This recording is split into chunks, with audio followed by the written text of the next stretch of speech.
My name is Prajje Jean-Baptiste. I'm 28 years old, designer of Prajje 1983. Started this quite a long time ago. I think I was in high school when I did this, and now we are here. Yeah. How would I describe my personality? A bit quiet, but I can be crazy. Dramatic, which is what I heard all the time. All my friends think I'm like over the top dramatic, but I'm learning that maybe they just might be right. It's not that I'm dramatic, I'm just more, there are some certain things, if I have to get through it, I'm just gonna go ahead and say it, and some people call that dramatic. But again, you spend 5 minutes explaining something to somebody when you can just say it in one. And some people don't like that, and they call it dramatic, a bitch, I'm a diva, I hear that a lot. But I'm actually not. I'm just very straightforward. I get my point across, and I think it's my personality is very strong, and I come off that way because that's how I was raised, and I'm like this anyway. So people use that somewhat as arrogance, but I'm not an arrogant person. I'm just very honest and straight. I don't know what my staff will say, but I'm pretty sure they probably would. There are moments where I feel like, oh God, they all gonna quit. But yet again, we are running a fashion business here. As you all know, one day you're in and one day you're out, and I'm not gonna be out. So when the work needs to be done, and if it's not done the right way, I'm gonna make sure that it's done. And sometimes that part right there don't come out in people's way of expecting it, because they're expecting it in a nicer way, and I don't believe there's such a thing as nice. I do believe in respect. I do respect all my staff. We are a big family. We fight, we argue, we cry, we drink wine, and we party again. But when the work needs to be done, it just needs to get done, because at the end of the day, the critics come to me, and I don't want to be in nobody's space 6 for horrible design. Every time I get this question, it always kind of like, it's always a surprise to me, because I really don't know how to describe my design aesthetic, but I would say I'm a combination of Chanel and Dior, and the reason for that is my clothes are very simple. They're very simple. The fit and the cut and the silhouette are always my #1 thing. As long as these are there, I don't have a problem with anything else.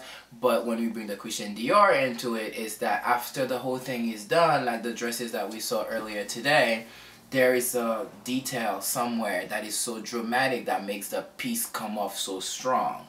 But when you really look at it, like, it's just a basic dress. Now, I mean, I don't want to use the word basic, there's nothing basic about what I do. But it's very simple, clean cut, clean finish, and then with this dramatic detail there. So when you look at the whole entire picture, it creates this drama. So I would like to say I'm in between Chanel and Dior, kind of like, if this was a family, Chanel would be my mother and Dior would be my father, and that's what you get.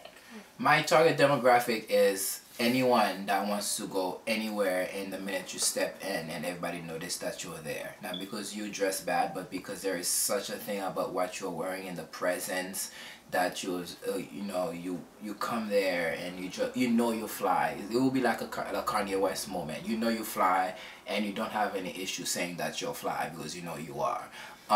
And it does take a lot of confidence for men or women to wear my clothes, but yet again, wearing any pieces from me is kind of like going to a therapist. It gives you the confidence to go out and say, I'm wearing Prajje 1983 and I know I look fabulous right now because this is a fabulous piece.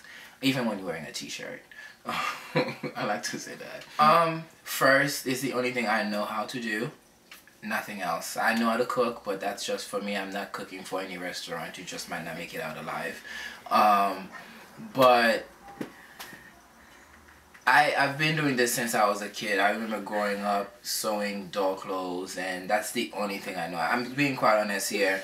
Like nursing, doctor, law, whatever it is, I'm just not that person. But you give me a piece of fabric, a pair of scissors, and a needle and thread. I don't even need a sewing machine, and I will make you something absolutely stunning, point blank.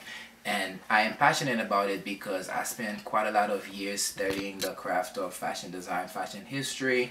My point of view and somebody else that just decided one morning they want to be a designer is going to be different, because I know the background. I know what goes into designing a collection. I know what goes into this fashion industry, period. Not even as a designer, but as a model or as a casting producer, because I casted quite a lot of models over the year.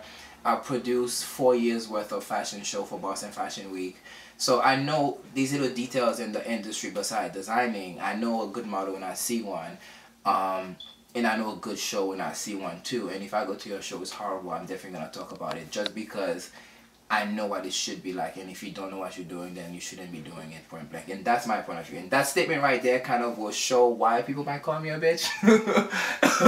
Because I'm that kind of person. But yes. I get a lot of my inspiration from my mom because growing up, I didn't have a mother, I'm adopted.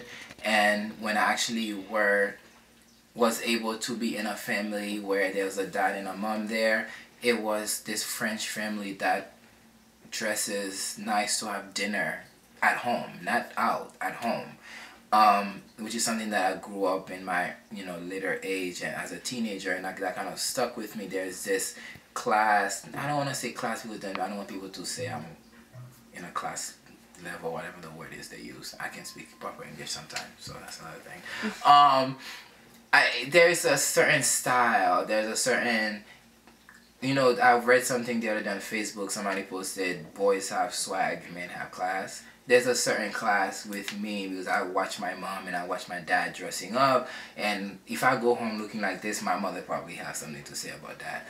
But now I'm a little more comfortable, so because of that, it kind of create my style to be a bit classy, I do believe, and being sexy but not trashy. But sometimes you will see gowns like some of the pieces that I showed you. It's a very provocative cut in the front, but the back will be covered because I feel like if the back is open, then it's no longer sexy or elegant, it's just trashy now. You're making clothes for hookers. Not that there's nothing wrong with that, I just don't make hooker clothes. But yet again, there's that class, there's that elegance that flows in my design. So that will kind of put me in that category, I guess. Different avenues.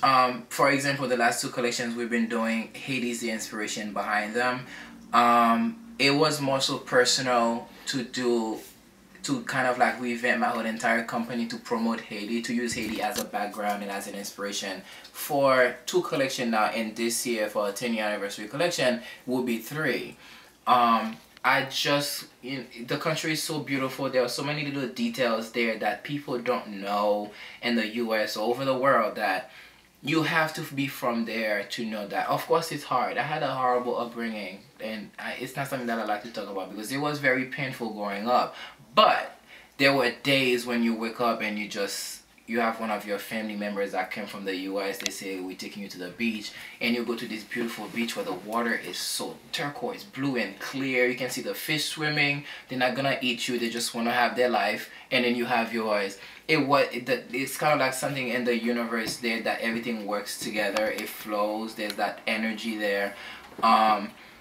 The trees, the mountains, the colors, the people, even the poor people. The last line is called peasant. We write it in Creole called paysan. In Haiti, even here in this country, Haitians look down upon peasants. Anyone that's not from the upper class, then you're nobody in Haiti. That's pretty much what I grew up hearing, knowing, and that's what it is.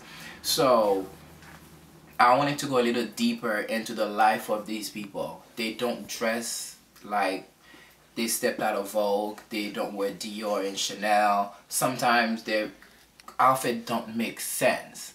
But there is a certain beauty in the fact that they wake up every morning, they dress like this, but they are so happy. And I think with me as a designer, happiness is always key at the end of the day. And I wanted to show that through the last few collections by using some of the colors they use, some of the clothes. They were maxis, there were a lot of wraps and layers, there were a lot of textures, the way they sleep, the house they live in, and all that extra stuff. We use that within the collection, not to be so cliche, but yet to show a little life of Haiti, but beauty. My take on helping the new Haiti is by showing the beauty of Haiti through clothes. That's something when you see it, you know that, oh wow, this is gorgeous.